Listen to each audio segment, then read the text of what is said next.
Okay, let's go. There is a fundamental shift in the marketplace at the moment. It's getting harder and show rates are dropping and closes are, previously what was a 1-call close is turning into a 2 or 3-call close. That, in our opinion, is fucking unacceptable. Yep. I'm not going to mince my words at all. That is taking someone's money who will never be able to do anything with the training that they have been given. Jeff, everybody hates the Essex accent. There's no point in me doing the intro. Take it away. I'll take it away, mate. Welcome to the Remote Closers podcast. I'm Jeff. I'm here with Josh. Every week we break down what is really going on in the world of remote closing and high ticket sales. And most of the time, whatever else comes to mind. Today, we're discussing the state of the union, the good, the bad, and the ridiculous in the world of high ticket sales right now. So grab a coffee because we're going in. Balls deep. Get ready. That's laying in. Why not? Jeff, state of the union, the higher ticket space. Mate, I'm not shit sure show. Fair where to say. Start. It's a shit show. Shit show. I'll give you my perspective on this. And this is not just my perspective. This is based on data and being on the front line for the last nearly 7 years and what I see and hear from inside client accounts and what I see and hear from speaking directly to closers and what I've experienced myself. There is a fundamental shift in the marketplace at the moment, which a lot of people, me included, I jumped on the bandwagon, of course I did, is being hailed as a trust recession.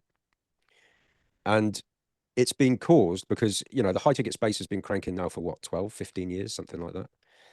And over the last decade or so, people have bought courses that didn't work. They've bought programs that were bullshit. They've been hoodwinked by bait and switch marketing. They've been part of coaching programs that promised the earth and delivered nothing. So all of that alone would be bad enough to cause a level of skepticism in the marketplace. And then if you layer AI in on top of that, nobody thinks anything is real or believable. I did a call review the other week and the closer said to the prospect at the end of the call, prospect was, you could tell they were super skeptical. Yeah, not sure. He said, I probably want to do a bit of due diligence before I commit to 10K. It's a 10K package. The closer said, okay, just for context, I thought you'd already reviewed the material and been through, the testimonials and stuff like that. And the guy said, yeah, I did. And his exact words were this, but anybody can make that shit with AI. And as soon as I listened to that, I thought, do you know what? We're fucked. Well, we're not How fucked. do you objection handle that? You can't objection handle stupid. Yeah, it's difficult, but that is just a glimpse into the perception of today's buyer in the high ticket realm. And it doesn't mean that you can't shoehorn people over the line still. Of course you can. But it's getting harder and show rates are dropping and closes are, previously what was a 1-call close is turning into a 2 or 3-call close. People are having to rely much heavier on follow-up and all this kind of stuff. Even if you're really good, and I know lots of really good closers, the game has fundamentally changed in 2025 moving forward. Yeah, I'm going to retract my statement that I made about 30 seconds ago and say you can't objection handle stupid. It's probably not that prospect's fault because there are so many shitty coaches out there that do fake their results. It's very easy to start a group chat with your friends in a WhatsApp and screenshot wins and, oh, this is how amazing we are. And, you can go onto, Google and Grok and make ultra 4K videos of people saying fantastic things. So it's not necessarily that it is an unfounded objection. It's not unfounded at all. You can call yourself a closer and a coach and a consultant and fake everything. That's just the stupid and weird, wonderful world that we find ourselves in 2025. Yeah, exactly. And so the bigger problem is that you've layered on top a load of coaches. And here's the problem with a lot of the coaches. They shifted from being focused on client results to being focused on driving revenue. Do you know what I mean? So, and fair dues, right? Everybody starts a coaching business to give themselves some form of time, money, and location freedom. Yeah. But everybody shifted to focusing on revenue, and they forgot to focus on client results. So let's just keep piling them in the front end, hopefully sell them something on the back end. Yeah, but what about actually getting them a result? Yeah. Oh, well, don't worry about that. Let's just make money. And the problem is for every decent coach out there, of which there are still a lot, do you know what I mean? I know a lot of the good coaches out there, but for every decent one, there's 10 grifters. There's 10 charlatans. There's 10 people that are only focused on driving revenue and not focused on how do we actually go over and above to get the clients that are coming to us the result they came to us for. The result they paid us, in most cases, thousands of pounds or dollars to try and get. Yeah. It's horrible. Everyone, or the vast majority of people have been burned. Yep. Me, myself, I have probably somewhere to the region of £20,000 that I've spent on different coaches for different programs to try and learn different skills and come away from it thinking, well, that was a complete waste of money. Yep. Me Did too. I apply myself 100% fully to them? In my case, I would say yes, I did, because I was very intentional about where I was spending my money, the skill that I was trying to learn. Mm-hmm. So it's not a case of I didn't apply myself. It's a case of I always use the shop window analogy. Most coaches' shop windows are their Instagram, and they flash these big numbers and they drive you in, they sell you the dream. What's in the back end storeroom? Yep. That's balls. Yep. Buy my next level program that's double the cost and will teach you what you actually need to know. Yep. Yeah. Dude, people are just so jaded by it. Upsells and downsells and cross sells and in sales and outsells and people are just like, dude, can I not just buy a fucking program Yeah. that gets me the result you're promising me it can get? Mm-hmm. You know, and then here's the kind of the meta view of this as well. Is back in whatever it was it 2019, 2020 when Alex Hormozy released $100 million offers? No shade to Alex, like, you know, the king of the high ticket space. But everybody said, make people an offer so good they feel stupid saying no. So everybody started to make wild guarantee offers. Some person's like, yeah, I'll help you make 10K in 90 days. Then somebody else did, well, I'll help you make 20K in 60 days, guaranteed all your money back. Then all of a sudden it becomes 50K in 3 days, right? And it's like guaranteed all your money back. The problem is that in the contracts that they're being given, there are so many clauses to qualify for the guarantee. And some of them are legit, right? Because the business owner needs to protect themselves against people just coming in and then, you know, a week later trying to rip their money back out. So yes, there does need to be clauses, but honestly, dude, I've seen some wild clauses. Like you cannot apply for a refund unless you've done 20,000 calls standing on your head on a Wednesday afternoon, you know, juggling watermelons with your feet. And it's just like, dude, what the fuck? Like nobody's ever going to qualify for that refund, but because you've signed it and most people don't read it, they don't go through it. They just go, oh yeah, fair enough. And then they're like, fucked, right? They're like, well, I can't juggle. It should say you show up, you do the work, you implement what we teach you, and if it doesn't work, here's your money back. Correct. But as you said, that is unfortunately not the case. The intention behind it was good. Mm. But I think the critical part that was left out of the explanation of producing offers like that is make somebody an offer so good they feel stupid saying no, guarantee their success if you can guarantee their success so long as they do all the work. Yeah. And that last piece is what's missing for most people. It's like, don't just guarantee their success as a marketing tactic. You have to be able to actually back it up and say, look, if you do everything that we tell you to do, I am so confident that you're going to get this result that we will put our name and money on the line. And if you don't, after doing everything we tell you to do, we'll give you a 100% refund. So now your risk is zero. But the point that misses for most of the grifters out there is that they focus on that guarantee being a marketing tactic, not standing behind it like a proper business owner. And that, dude, I mean, it just annoys the shit out of me to see people just basically grifting people out of money, you know? There are so many problems with this industry. If we really wanted to, this could be a week long without any pauses, just going through the biggest problems. That's one end of it. One of the things that really annoys me about this industry is people selling a dream to closers. So we've gone from coaches, consultants selling the dream that they can't deliver on. Now you flip the script. The big Instagram clickbaity people selling to the 19, 20-year-olds.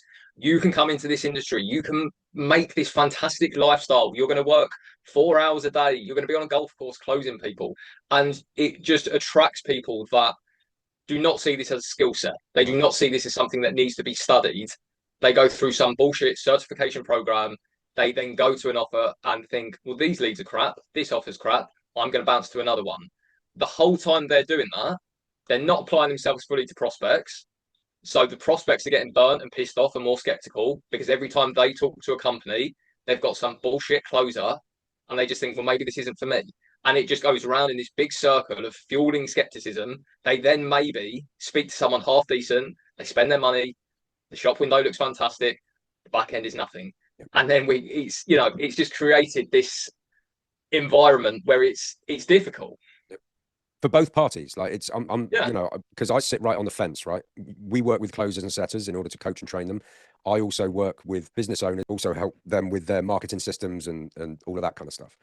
So I see it on both sides. I see frustration from the business owners that they've got, you know, flaky closers, flaky setters that don't step up to the plate and don't do what's asked. And then everybody now is too entitled, you know, closers are too entitled to do any outreach. I only want to take inbound calls. Well, dude, that's not how sales works. You know, you go and try and take a sales role in any other environment and tell them that you only want to take inbound calls. Good luck. You won't last 3 seconds.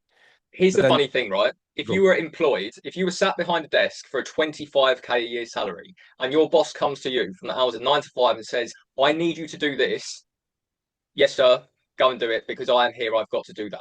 Yep, You take the same person, you put them in a commission only role, and they're like, no, I'm too good to do that. I haven't got the time to do that. On my sofa's over there. I can go and watch The Walking Dead for the 10th time. It's like, oh, hang on. If you were getting paid a really basic salary, which comes out to what, 15, 1800 quid a month after tax, yep, you would do it. You are employed to do it those hours. yep, You're at home and it's like, no, I don't want to do outbound. It's like, well, hang on. If that outbound put another 3 to 5 leads on your calendar, you've got an average 30% close rate on a 3K offer with a 10% comms. Is that not worth 300 quid?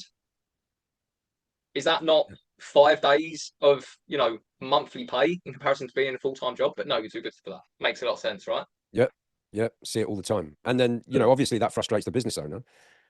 But then the flip side of that is that closers and setters are jaded because they've bounced from so many different offers that promise the earth. I've seen horribly overinflated scorecards.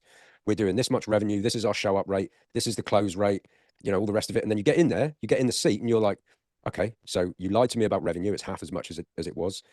You lied to me about the show up rate. That's half of what it was. So now it's like you start doing your own calculations and realize that the projected OTE is if everything was 100% perfect, and you get in there and realize that it's not. And you're like, okay, If so I you're just basically got led down the garden path in order to get somebody in the seat. Yeah, And if and you're then listening to and the then podcast version, business owners wonder why closers churn so quick. And it's like, yeah, dude, what do you expect?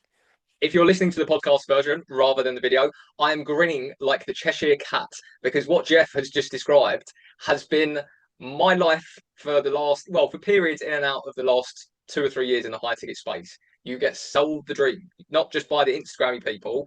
You also then have the business owners, as Jeff said, who, for lack of a better term, half of them are delusional, Yeah. absolutely delusional.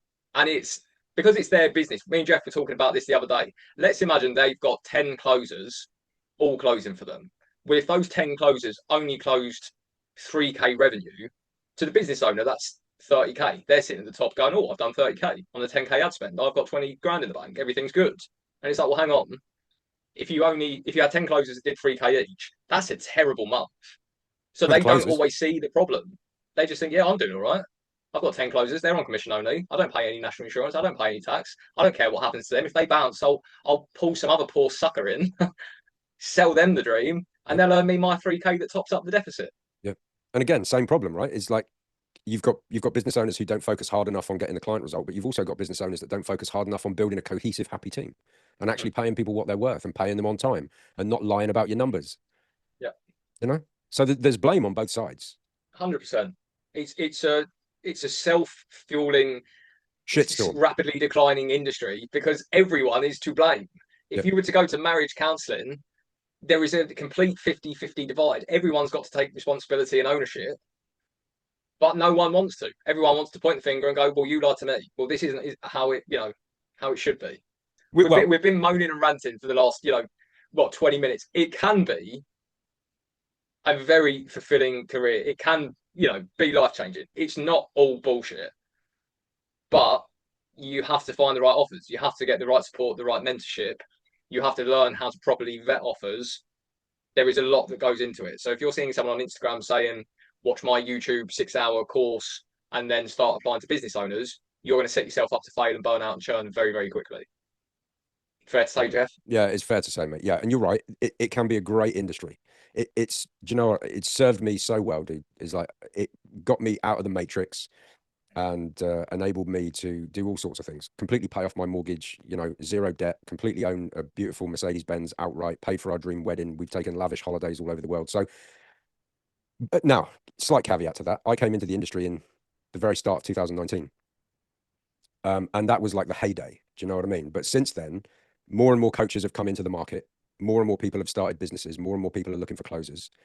You hit the nail on the head, mate. The key thing to avoid bouncing from offer to offer to offer is to know exactly how to navigate it, how to vet the offer, what to look for, how you can review their funnels and figure out how much ad spend they're spending, because then you can reverse engineer numbers. Once you know how to do that, you can look at an offer from the outside and know if it's BS or not. And that's really what's crucial. That's kind of what you and I are doing in terms of our training coaching program in Yeah. order to help. So whereas most people will just moan about the state of things, we are legitimately trying to attack this from all angles. Yep. So we have a community where we train together 4 times a week. We train setters and closers in the right way, not just in the skill set, how to present themselves to business owners, how to vet the offers, how to actually show up with the mindset and the discipline to go in and do the work needed to get the result, not going in entitled thinking that they are too good for outbound. Jeff, you've coached and worked on the biggest teams in the world. If you turn around to, you can name drop if you want, those sort of people and said, I'm not going to do outbound, what would their reaction be? Would you even see the door, or would you just be, very quickly escorted out of it? Yeah, you'd see the door approaching rapidly. Like, do you know what I mean? But yeah, you've got to be willing to grind. Like the industry can reward you handsomely, but you've got to be willing to put in the hard yards, and you've got to be willing to grind. There's no role, there's Compare no it to any sales. job. Huh? Compare it to any other job, any Yeah. other role. If you wanted to climb the corporate ladder, if you wanted to become the best mechanic in the workshop that got the best jobs, whatever industry, whatever job you're in, would you get to the top? Would you earn the big money by showing up and doing the least amount of work possible? No. You've got to roll up your sleeves. If you are new to this industry, especially if you've never had a sales background, that's another problem. I said this could be a million-hour thing. There are so many people that come from a non-sales background, not even having ever spoken to anyone properly before. So their interpersonal skills are terrible. And then again, they get sold this dream. You can come in, you can take calls on a beach and on a golf course, and you can sell these people and make this big money. And it's like, well, hang on. Prime example of this. I'm recruiting for a job at the minute, and someone sent me a video introduction yesterday who absolutely, bless his heart, seems like a lovely guy, some neurodiversity issues. He would get absolutely trodden on if he went anywhere near a sales conversation. But some guru had sold him a £6,000 training course to teach him high ticket sales. That, in our opinion, is fucking unacceptable. Yep. I'm not going to mince my words at all. That is taking someone's money who will never be able to do anything with the training that they have been given. That's another problem. There are so many charlatans. There are so many assholes. Yeah, I in the feel like name industry. dropping the person that did that. I'm so angry about it. I'm not even going to point any direction towards him because he's such a nobody that I don't even know how blessed this guy even found him. I've forgotten what the original point was because I just went on a rant. But what was the original point? We were talking about coming at this from all angles. We teach people in the right way. Had he have come to us, we would have had a very brutal, honest conversation with him and said, look, I appreciate the hustle. This is not for you. Yeah. You will be sorely disappointed. You are going to speak to people that are assholes. That you being you could have a very big impact on, your mental health, the way you go through the day. We don't want to do that to you. There are people in the industry who don't care. They don't see that. They just see people as pound and dollar signs. Yep. Yeah, I'll take your money. No worries. That's the one angle we come at from actually training people in the right way, having not an asshole mindset. Jeff is at the other end of this, actually working with the business owners to not overinflate their scorecards, put out the right sort of marketing that actually nurtures clients, prospects in the right way so they don't come onto the call skeptical. Jeff, tell us more about that. Yeah, so I created something I call a hybrid social engine. And the reason I did that was to solve a problem for the teams that I was working on. So I used to do a lot of fractional management, not so much anymore. I only have a small handful of clients now. But whilst I was doing that fractional management and I was doing call reviews, I would hear over and over and over again, yeah, sounds good, but I want to do my due diligence. I want to scope you out. And then the closer would try and handle it. And the guy would go, look, there's no problem. I like it. I've got the money. I want to do it, but I'm not about to give you 10 grand before I've checked you out. Because how do I know that you're just not going to run off to Puerto Rico with my 10 grand, right? So I started to see and hear this and I'm like, bloody hell, people are massively skeptical, as they should be, right? Because of all the aforementioned reasons.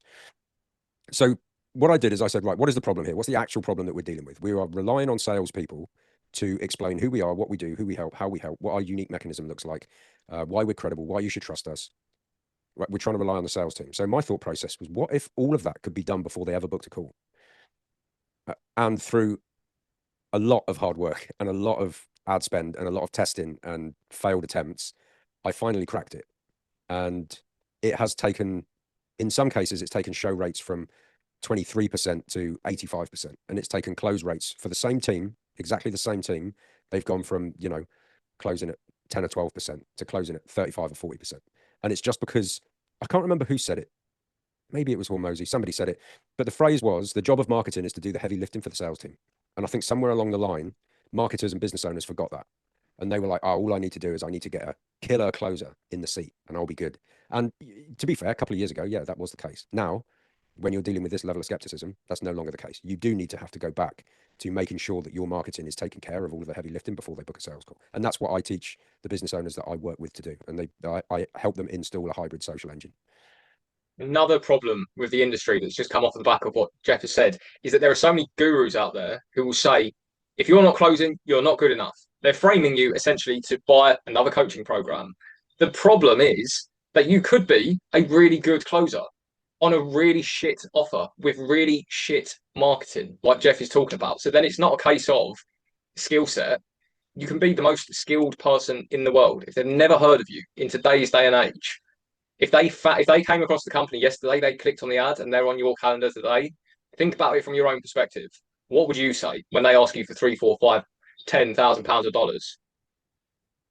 You've got to nurture people. This is why doing the outbound is important. If you've got someone on your calendar, ring them the day before so they know your voice. If they hate the Essex accent, they're not going to want to talk to you for an hour. You can find that out in a 10-minute call and lay a bit of groundwork. Open up your calendar for another appointment for someone who doesn't hate the Essex accent. You know, do what you can. But Jeff, we've ranted a lot. Should we give some hope? Should we round it out there? Should we just say it's all pointless? What way do we go from here? Let's give some hope. There are great offers out there. I work with some great offers now. So there are great offers. And to any business owners, there are also great setters and great closers because a lot of them are in our community. So I would say for the setters and closers, there's hope. There's great business owners. There's still great money to be made. And for the business owners, there are great setters and closers. There are conscientious people that aren't work shy and will do a great job for you. For the setters and the closers, we do have a community, like Josh mentioned. The biggest difference is that we do not charge you multiple thousands of dollars to come and coach with us. We literally have it set at $97 a month. It is as close to free as we can possibly get it. But what that means is that for less than the price of a daily Starbucks, you can come in, you can train live with us 4 times a week. You can get all of the material that we've put together painstakingly over the weeks and weeks to break down the perfect discovery, the perfect close, all the objection handling, all the psychology behind it. And like I said, for less than the price of a daily Starbucks, you can get what you actually need.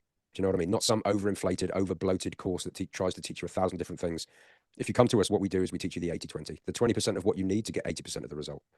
And that's what the gap needed filling in the marketplace, rather than charging people thousands and thousands of dollars that most of them don't have, especially if you're new in the industry. You're coming into the industry to make money, right? If you had tens of thousands of dollars to spare, you probably wouldn't need to come into the industry. So we make it very affordable, and then we make it our passion and our pleasure to absolutely over-deliver to the nth degree for anybody that's with us. The biggest thing for us, we both had a call with a guy that's in our community the other day, and he was telling us the community is what keeps him going. Yeah. Having that support there, because you can pay, these stupid amounts of money to coaches and consultants. And I, vividly remember my first high ticket purchase for a coaching program. I said to him, my exact words, I remember it. I want someone who can hold my hand like they're walking me to school, kid on the playground, starting this business. That is the sort of support I want. Can you offer that to me? Yeah, that's 100% what we do. It's one-to-one. You're going to have that support. First day, you're in school. Here's the group coaching program. And like, hang on, I've just spent $7,500 for group coaching. I told you I wanted one-to-one. Oh, no, we don't do that.